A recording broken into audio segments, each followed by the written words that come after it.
121-р сэдв. Одоо бол маш олон одоо хүмүүс бол одоо энэ турхын төлөө бол одоо ногоо жимсээр бол тарай төмсийг орлуулж идэж байдаг. Энэ чухам зөв юм уу? Зөв турж чадах юм уу? Энэ тухай зөвлөмж болов. Энэ үзэлтэд ч одоо туйлын буруу л да. Ер нь бол одоо бид нарын одоо гол хоол хүнс болсон энэ тарай төмснөө зүйлсүүдийг бол одоо маш их сайхан шимтгийлтэй юм. Бид нар хэрвээ энэ гол хоолоо багасгachвал бид нар юу идэх ёстой, хүн хоол идэх ёстой байхгүй. Тэгвэл нэг бол ургамлын хоолыг илүү идэх л байх. За энийг дараа нь идэж яах вэ? Ийм улсууд чинь голдууд нөгөө махаа илүү идэж байгаа байхгүй. Мах илүү иднэ гэдэг чинь хүний биед хизээч тийм эрүүл мэнд байгаж чадахгүй. Хэрвээ сүүгийг их уусан ч хор болно гэж яг нь нэн их махыг идэх юм бол биеийн доторх бодисын солилцооноо одоо самууралд учрна. За тэгээд одоо хүний биеийн дотор их хэмжээний хорт бодисууд үүсч гарч ирдэг. Уурга задрахтаа заавал химийн үйлдэл явагдана. Хэрвээ бид нар ногоо жимс ч юм уу гурил будаа идвэл дими химийн урууд өсгөх. Хүний бие гэдэг бол заавал юугаар бол нүүрс усны нэгдлэр энергийг авдаг. Тэгвэл уургыг чинь задлаад нүүрс усны нэгдэл болохын тулд маш их хэмжээний химийн үйлдэл явагддаг. За энэ химийн үйлдэлээс их хэмжээний нөгөө хортой бодис химийн үйлдэл явагдчих байвал тэнд ямар ч байсан тэр хаягдмал бодис үүснэ. За энэ хаягдмал бодис чинь эргээд биеинд чинь муу нөлөө үзүүлж байгаа байхгүй юу. Тийм болохдоор бид нар одоо жимсээр юм уу, ногоогоор юм уу, нин махаар одоо гурил будаа одоо энэ хүнсний төрлийг орлуулах бол туйлын буруу юм байгаа. Ингүүл шимтгийл алдагдана, эрдэнэт бодис алдагдана, витамин алдагдана, дээрээс нь их хэмжээний хаягдмал бодис үүснэ. Ингээд эрүүл мэндэд муугар нөлөөлж байгаа байхгүй юу.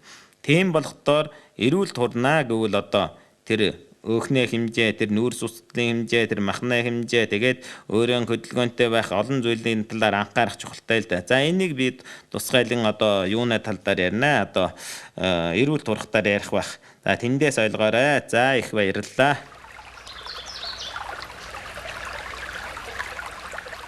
$122. Витамин хүний биеийн эрүүл байлгах үндсэн шинэ тэжээл мөнөө. Голдуу хүний биеийн бодисын солилцоонд оролцож өсөлтийг ахиулан хэсэг өвчнийг арилгаах буюу өвчин эсрүүцэх чадрыг дээшлүүлдэг. Хэрвээ витамин дутагдвал бодисын ажиллагаа самуурч өвчин үүсгдэг.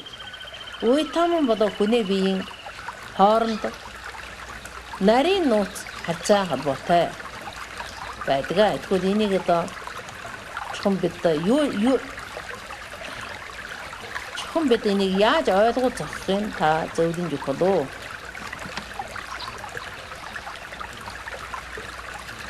За энэ бол үнэхээр тийм ээ. Энд би нэг үлгэр ярих гэж бодож байна л дээ. Одоо хэдэн 100 жилийн өмнө бол одоо энэ далайн аялалч бартаа шинжилэгчүүд байгаа. Одоо энэ далай дээр одоо нэг аялалтаа зөндөө удаа явна шүү дээ. Тэр үед бол одоо энэ шин сорго ногоо жимсийг хадгалах тийм арга чаддгүй мэдрэмж чадаагүйсэн. Ногоо аваад явуулаад удахгүй ингээд муудаж штэ. Тийм болохдоор зарим урт аялал бол хэдэн сар ч юм уу хэдэн жил ч явдаг байж. Тэгээ тэн дээр байгаа хүмүүсийн гол иддэг хоол хүнсгүүл одоо талах тийм ээ хатаасан загас юм уу иймэрхүү даршилсан ногоо юм уу ийм мэддэг байж л дээ. Тэгээл удахгүйгээр одоо тэр хүмүүсүүд нь бол одоо өвчлөөд л бойлнаас нь цус гараад л арьсан харлаад л ингээд л одоо цусан тол бүүсээд амархан одоо хүмүүсүүд нь үгүй болдог. Одоо үе гişүүнэ үжэлээ өвчнө биеийн дархалгаа нь муудаад ингээд өгчхад байдаг байсан байна л да. Тэгээд сүүлийн үед нь бол одоо энэ Европын Гэлэмбүү гэдэг нэг онгоц одоо далайн аялал хийжээ. За ингээд далайн аялал хийгээд яваад их утсангүй ийм нэг байдал илэрч гин. Тэгсэн чинь одоо энэ өвчтөнгүүд одоо биеийн муудсан цэргүүд яанаг бол далай руу хаян штэ хүн өхүүл. За тэгээ энэ усуудыг одоо яахын гэсэн чинь нэг жижигхэн ийм нэг аралдаар хүрээд ирж. Тэгээ арлын хажуугаар гарахтаа одоо энэ юунууд нь бол одоо энэ онгоцны ахлагчаасаа гуйж. За одоо юу яана гэж одоо энэ бид нар одоо загсны хоол болоод яах вэ? Бид нарыг энэ дээр үлдээчих. Бид нар энэ аралдаар юуч болсон одоо хуурай газардаар ясаан тавьяч гэдэг юм уу ингэж гуйж л дээ. Тэгээд энэ онгоцны ахлагч байвал одоо энэ хүмүүсүүдийг үлдээчихжээ. Тэгээ энэ хүмүүсүүд одоо бууж ирснээр дараа бол одоо бас л чи хүн өлбөрөөд өгчөж болохгүй үстэй. Тэгсэн чинь харин энэ аралдаар бол ногоон улаан жимстэй юм байна гинэ. Тэгээ энэ хүмүүсүүд энэ жимсийг эзэн чи хэдхэн өдрийн дотор эрүүл байдалтай орчиж үнээр гайхамшиг үүсч. Тэгээ энэ хүмүүсүүд одоо энэ дээр амьдраа байж ээж л дээ. Тэгсэн чинь нөгөө онгоц чинь буцаад ирэх үедээ усан онгоц буцаад ирэх үедээ энэ хүмүүсүүдийг олоод үзээд хөө эн чинь эрүүл амьдэрсэн эрүүл болсон байхтаар буцаагаад аваад явж. Энэ дээр нэг эмч байсан байгаа. Энэ эмч одоо энэ мэдээж эднэрийн эдсэн энэ жимсэн дотор лавтай хүний биеинд зайлшгүй шаардлагатай нэг зүйлийн бодис байна гэдгийг ойлгоод тэгээд харж очиод энэний тухайтай одоо олон ярьж юугаа судалгаа хийгээд хожмын хүмүүсүүд судалгаа хийгээд сая мэдж энэ дотор нь юу байсан гэвэл витамин А төрөл байжээ. Хамгийн гол витаминууд витамин С байж. За энэ витамин С гэдэг бол одоо энэ олон их чухалтай шүү дээ. За тэгээд төрнөөс ардж чинь байж та энэ англи зэргийн ялалт олсноо бас нэг гол зарчим байдаг. Өдөр болгоно нэг зэрэгдээ нэг жүр зүйдүүлдэг байж. Ингээд биеийн эрүүл байхгүй. Өөр тэр юунаа улсууд бол өөр улсын улсууд нь болохтой далайчид тэр далайн зэрэгт нь бол ийм мэдгүй учраас бие нь мууддаг. Ингээд англи зэрэг их ялж ийсэн гэдэг байхгүй юу. Тэгээд хожмын судалгаан дотор орж ирээд бол витамин С байсан юм байна. Тэгээд витамин гэдэг чинь одоо маш их том юм бүлэг шинт хичээл байсан юм байна. Витамин Б-ийн төрөл байд юм байна. Тэгээд дээрээс нь витамин С байна, давсан навчин гүчил байна, витамин И байна, витамин Д байна, витамин К байна. Ингээд нэг олон зүйлийн одоо энэ витамин хүний биеийн зайлшгүй шаардлагатай витамин байд юм байна гэж судлаад гаргаад ирсэн байхгүй юу.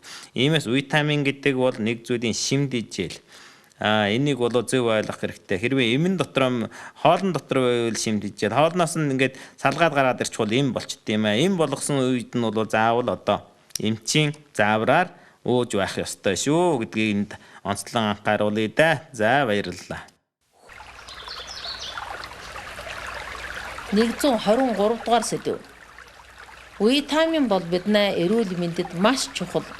Тэгвэл түүнийг хаагаас олж авах нь хамгийн чухал бэ.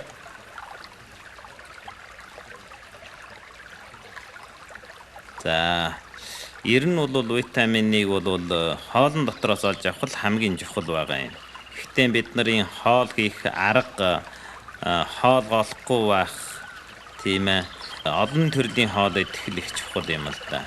Ингээд олон төрлийн хоолыг идэхдээ бид нар олон төрлийн витамин олж авч болж байгаа байхгүй. Тэгээд одоо эмнэлэг дээр өдөрт ямар ч байсан 30-40 төрлийн хоолыг идэ гэдгийн учир утгууд бас энд харагдаж байгаа хаа гэж бодож байна л дээ. Витаминыг бол тэрэ одоо витамин С бол одоо их халангутай амархан хэвээр 100 градуст ерөөсөн 2 минут болтол одоо устна. Энэ ногоон дотор байгаа витамин, жимсэн дотор байгаа витаминууд 2 минут болохтол одоо 140-50 нь устчихдаг байхгүй. 10 минут бол бүрмсэн устчихна гэсэн үг. Тийм болохоор ногоогийг одоо түүхийгээр идж боддог ногоог бол болж өгөө түүхийгээр ид. 1 минут болдог ногоог 2 минут хуурах шаардлага байхгүй шүү дээ. Тийм ээ. Тэгээ ногоо жимсэн одоо түүхийгээр иддэг ногоог бол сайхан угаагаад заавал дээр нь жаахан цуу саримс хийвэл сайн. Ягаад гэвэл тэр бактерийг устгаж байна шүү дээ энэ чинь. Тэгээ тэр бас витамин С-ийг нь одоо хамгаалах үйлдэлтэй байдаг.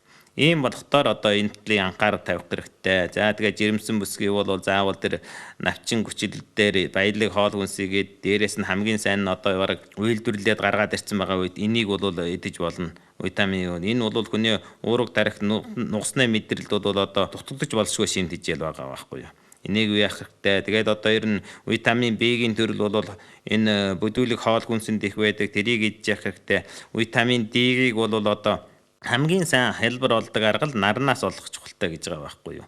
Нарнаас ерөөсөө наранд бол 140 арьсаа 5-аас 10 минут гаргахад л болно. Гэхдээ өдийн голоор гаргаж болохгүй шүү дээ. Ингээд олдог гэж юм. За үлдсэн нэг хэсгийг нь бол бид нар бол одоо мөөгнөө төрөл байж болно, тийм загснай төрөл байж болно, амтны илэг байж болно, өндөгнөө шар байж болно, одоо зогстой бор мах байж болно. За эндээс ингээд олж болж байгаа байхгүй юу. Ингээд витамин гэдэг эдийг бол хамгийн сайн нь л одоо хоолноос олж авч байгаарэ. Тэгвэл та олон төрлийн хоолыг голохгүй үедээ тэгээд зогстой арга хамгийн гол зогстой аргаар хийх хэрэгтэй. Монгол хүнд авч хэлэх юм бол ерөөсөн витамин С гэж юм л хамгийн их дутагддаг. За хаалгачууд бол витамин С гэж хэлж байгаа байх л да. Одоо манай монголчуудын чинь амархан нарийн холооны хорт тавдар, ходоодны, илэгний холоод байдаг. Энэ дотор бол бас нэг чухал асуудал нь бол витамин С одоо витамин С дутагдсантай холбогдолтой. Тийм болохоор би одоо хүмүүсүүдийг хэлдэг штэ. Хоолнд орон ямар ч болсон нэг түүхийн ногоо жаахан идчихвэ гэж. Түүхийн ногоонд витамин С их олон байдаг байхгүй юу. За ийм байна да. За баярлалаа.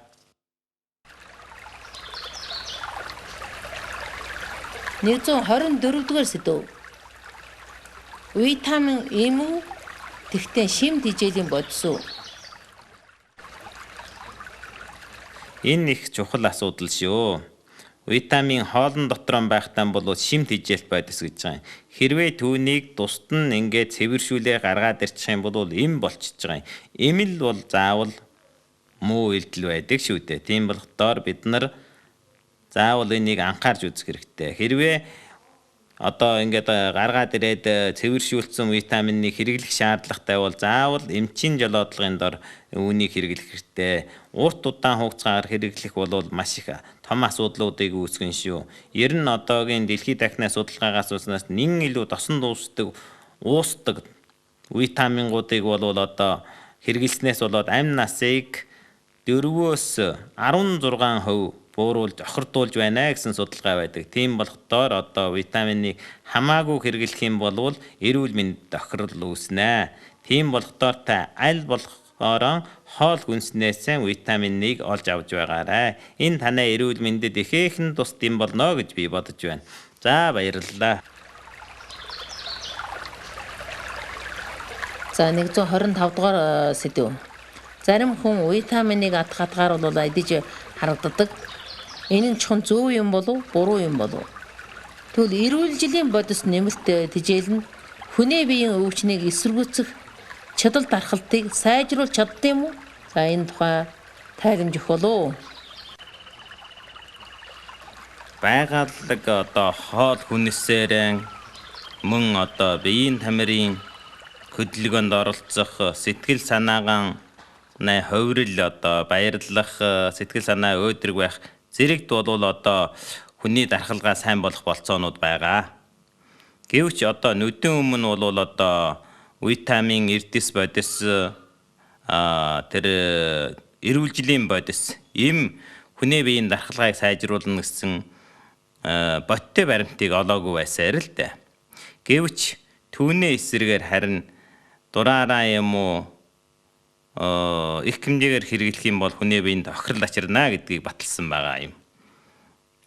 Англи улсын одоо тэр судалгаанд бол одоо юу байна гэвэл одоо жилд англи хүмүүсүүд бол 600 төмөн одоо англи зоосноо ийм их хэмжээний зарцуулж одоо витамин төрлийг идэж байд юм байна л дээ. Гэвч тэр англи улсын судалгаат нь хэлж яхаар бол эдгээр хүмүүс энийг идэх шаардлага ихэнхий хүмүүсүүд нь бол ийм шаардлага байхгүй гэж. Витамины үрлийг эдснээс болоод эрүүл мэндийг охируулах юм уу муу үйлдэл бадарч байна гэж хэлж байгаа юм. 2007 оны 2 сарын 28-ны өдөр одоо дэлхийгийн одоо тэр эрүүл мэндийн сонин эрүүл мэндийн сэтгүүл дээр Америк улсын эмнэлгийн сэтгүүл дээр ингэж нийтэлсэн байна л дээ. Дэлхийгийн олон улсуудын судалгааг нийтэлж 1990 оноос 2005 оны 10 сар хүртэл одоо дэлхийд дахинд бол 68 албан байгууллага одоо 47 ийм сэдвээр одоо шинжилгээ судалгаа хийж үзсэн байна л да. Үүнд бол нийтдээ бол 18 төмөн хүнд одоо энэ витамин төрлийг идүүлэх юм уу оролцуулсан байгаа байхгүй юу. Тэгээд одоо энэ хүмүүсийн дотор одоо тэр эсэлтгийг хориглох юм уусна хүмүүсийн дотор бол 105-ын үхлийг төрөгдөхөөсөн байна. Нэмэгдүүлсэн байна. Харин бууруулсан биш. За ингээд витамин E-гийн төрөл бол одоо хүний амь насыг 4%-аар охирдуулсан. Витамин А-гийн төрөл нь бол одоо хүний амь насыг 16% охирдуулсан. Бета глобулин эд бол хүний амь насыг 7% охирдуулсан. Тэгвэл амь үхэлтийг одоо төргөн болгож өгч яана гэсэн үг болж байна шүү дээ. Энд чинь бол өөрийгөө аврах гээд эргэлдээд одоо хорлож яана гэсэн үг. Энэ судалгаа бол одоо маш олон жил хийгдсэн, маш олон салбарт хийгдсэн байгаа байхгүй. Тийм болохоор энэ судалгааг бас харж үзэх хэрэгтэй. Яагаад гэвэл эн чинь ийм том асуудал үүснэ гэдэг чинь бол их бид нар бол тэр витамин чинь уугаад одоо эрүүл болно гэж уучгаад хамаг сүлд нь хохироод амь насаа 104-өөс одоо 116 хүртэл асагдуулна гэдэг чинь 100 наслах хүн байсан бол 80 хэдхэн наслах болж байна шүү дээ. Энэ чинь одоо их аюултай болж байгаа байхгүй юу. За ингээд судалгаа хийснээр үр дүнд бол одоо ганцхан сэлэн одоо ши гэдэг бодисыг бол хүний амь насыг 9% уртгаж болох юмаа гэж гарсан байдаг юм. За үүнийг бас удам нэг алхам шинжилгээ хийж байна гэж ярьж байгаа юм. За бас нөгөө талаар уургийг их хэмжээгээр хэрэглэх үед уургийг хэрэглэснээс болоод бас хор тавдар үүсэх нормыг дээшлүүлсэн байна. Жишээлбэл одоо шулуун гэдэснээ хор тавдар, нойрны хор тавдар, бөөрны хор тавдар, өхнөө хор тавдруудыг нэмэгдүүлж байна гэж. Тэгэхээр уургийг бас дураараа их хэмжээгээр хэрэглэх нь зохишгүй юм шиг байна. Ер нь тэгээд витамин эрдэс бодис гэдэг бол ургамал амьд бодисын дотор байх үедээ бол цохих хэмжээний харьцалтай байдаг. Тэр ганцаараа оршижгүй байхгүй. Харилцан нөлөөлөөд харилцан зохих хэмжээнд тэгээд нэгэндээ бол одоо харилцан холбоотой нэг зүйлийн амьд бодисын нэг гинжин хэлхээт юм уу юм харьцангуй тоо байдаг. Гэвч бол нэг нэгтэй гараад ирэх юм бол ингээд эрүүл мэндэд тохирол үүсэж байгаа байхгүй юу. Тэгээд тэр амьд бодис чинь ургамал чинь энэ бодисыг шингээж авах үедээ л одоо цохих хэмжээгээр шингээж авна. Илүү их хэмжээгээр нэг төрлийн шингээгээд авал энэ амьд бодис цаашаа ургаж чадахгүй шүү дээ, тийм ээ. Одоо тэгээ хүний аргаар нөхөн гэдэг чимээс цэвэршүүлээ гараад ирэх тэр яавал яаж нөхөн шүү дээ, их хэмжээгээр нөхөж болно, багаар ч нөхөж болно, янз бүрээр байгаа байхгүй юу. Тэгээд ер нь цэвэршүүлээ гараад ирснэ гэдэг чинь бол нэг зүйлийн одоо хоол хүнс шимт хижээлчид биш болчлоо шүү дээ. Хоолнд байхдаа шимт хижээл. Хоолноос гараад ирээд нэг нэгээр нь гаргаад ирчих юм бол эн чинь юу болно гэвэл им болчихж байгаа байхгүй юу. Им л бол хүний биед тохиролтой шүү дээ. Ингээд эрдэс бодис витаминыг нөхөх үед бол хэрвээ дутагдж явах үе заавал нөхөх хэрэгтэй. Энэ эмчийн заавраар нөхөн шүү дээ. За тэгвэл жирэмсэн ч юм уу онцгой байдал, за тэгвэл хүүхдтэй юм уу, өсөлтийн хугацаанд юм уу, хоол иддэг юм уу, хоол голдог юм уу, тийм ээ. Их хэмжээний хөдөлгөөн тамир хийгээд одоо хөдөлмөр хийгээд их хэмжээний хуйлцаарсан юм уу. Энэ үед бол зохистой нөхөх зүйтэй л дээ. Гэвч бол ер нь бол хамгийн сайн нь шүү дээ. Энэ бол байгалаас бий болсон байгалдаг хоол хүнсээр нөхөх бол хамгийн сайн. Имээр нөхийн оронд хоол хүнсээр нөхөө гэдэг нэг үг байдаг. Ийм болохдоор энийг анхаарч үзэх хэрэгтэй. Дэлхийд дахинд одоо ийм том судалгаа хийгээд одоо эрүүл мэнд энэ яагаад энэ хүний амь насыг хурдуулж яанаг бол энэ бол хүний биед зайлшгүй хэрэгтэй байдс. Гэвч бол дан ганцаар юм уу ингээд орохдоор хүний биед чухам хэр зэрэг хэрэгтэй. Өнөөдөр шинжлэх ухаан баталж чадахгүй байна штэ. Ийм учраас одоо бид нар зохистойгоор хэрэгжилж чадахгүйгаас эргүүлээд охирол амсаж байгаа байхгүй. Тийм болохдоор голгүйгээр олон төрлийн хоолыг идвэл витамин тийм амархан дутагдчихдаг гэдэг биш ээ. За баярлалаа, энэ хүртэл яриа.